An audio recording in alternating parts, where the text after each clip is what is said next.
ഹരി ഓം. ശ്രീമദ് ഭഗവത്ഗീത ശ്ലോകം 47. ഏവമുക്താർജുനഃ സംഘേ രഥോപസ്ഥമുപാവിശൻ വിസൃജ്യ സശരം ചാപം ശോകസംവിഘ്നമാനസ ശ്രീഹരേ നമഃ. അർജുന ഏവം ഉക്ത്വാ, അർജുനൻ ഇപ്രകാരം പറഞ്ഞിട്ട്, സംഘേ യുദ്ധവേളയിൽ, രഥോപസ്ഥേ രഥേരിൻ്റെ തട്ടിൽ, ഉപാവിശത് ഇരിപ്പായി, സശരം ചാപം വിസൃജ്യമാനസഃ ദുഃഖം കൊണ്ട് വാടിക്കുഴഞ്ഞ മനസ്സോടുകൂടി. ഇപ്രകാരം പറഞ്ഞ ശേഷം അർജുനൻ യുദ്ധവേളയിൽ ദുഃഖം കൊണ്ട് വാടിക്കുഴഞ്ഞ മനസ്സോടുകൂടി അമ്പും വില്ലും താഴെ വെച്ച് തീർത്ഥട്ടിൽ ഒരേ ഇരിക്കുകയായി. ദയ, ധ്യാനം തുടങ്ങിയ ദൈവീക സമ്പത്തുകൾ പോലും വ്യക്തമായ വസ്തുബോധമില്ലാത്ത മമതാബന്ധത്തിന് വഴങ്ങിയാൽ അർജുനനെ പോലെ ധീരനായ ആളുകളും ഒന്നും ചെയ്യാൻ സാധിക്കാതെ നിശ്ചലരായി ദോഷം വരുത്തി വയ്ക്കും എന്നുള്ളതിൻ്റെ ഒരു തെളിവാണിത്. കർമ്മവാസനകളാണ് എല്ലാ ജനന മരണങ്ങൾക്കും കാരണം.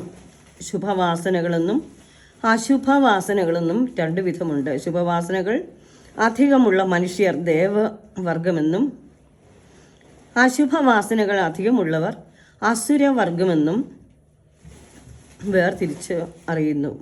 അസുരവർഗത്തിൽപ്പെട്ടവർ അശുഭവാസനകളെ വർദ്ധിപ്പിച്ചു കൊണ്ടിരുന്നാൽ അവിടെ സത്യമാർഗം തെളിഞ്ഞു വരികയില്ല. മാത്രമല്ല, ജനന മരണചക്രത്തിൽ പതനത്തിനും അതിൽ നിന്ന് നരകത്തിൽ ഇവിടെയാകുന്നു. അങ്ങനെയുള്ള അസുരവർഗത്തിൻ്റെ പ്രതിനിധിയാണ് ദുര്യോധനൻ. ആ ദുര്യോധനൻ്റെ വാസനകളെ, അശുഭവാസനകളെ എല്ലാം മനസ്സിലാക്കിക്കൊണ്ടാണ് അധർമ്മത്തെ നശിപ്പിക്കണം എന്നുള്ള ആ ഒരു തീരുമാനത്തിലാണ് ഭഗവാൻ ഇവിടെ ജനനം കൊണ്ടത്.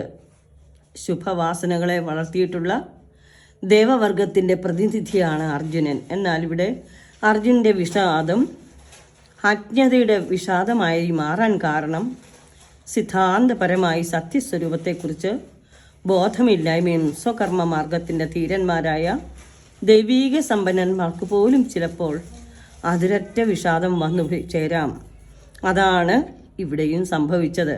ഈ സന്ദർഭത്തിൽ ഒരു ഗുരുവിൽ നിന്ന് സത്യസ്ഥിതി മനസ്സിലാക്കാൻ കഴിയാതെ വന്നാൽ ദൈവീക സമ്പന്നൻ്റെ കർമ്മഗതിയും തെറ്റും.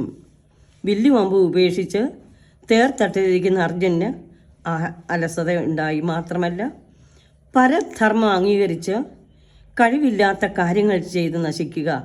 എന്നാൽ പരധർമ്മത്തിൽ ധർമ്മമുണ്ടോ എന്ന വാദമുഖം അർജുനന് സ്വയം മനനം ചെയ്ത് കാണുന്നുമില്ല. വസ്തുബോധത്തോടു കൂടിയ സ്വധർമാനുഷ്ഠാനത്തിനും മനഃശുദ്ധി ചെയ്യുന്നതിനും മനഃശുദ്ധി വസ്തു സാക്ഷാത്കാരത്തിലേക്കും നയിക്കും. ഇതുതന്നെയാണ് ഈ ഭഗവത്ഗീതയുടെ പരമ സിദ്ധാന്തം.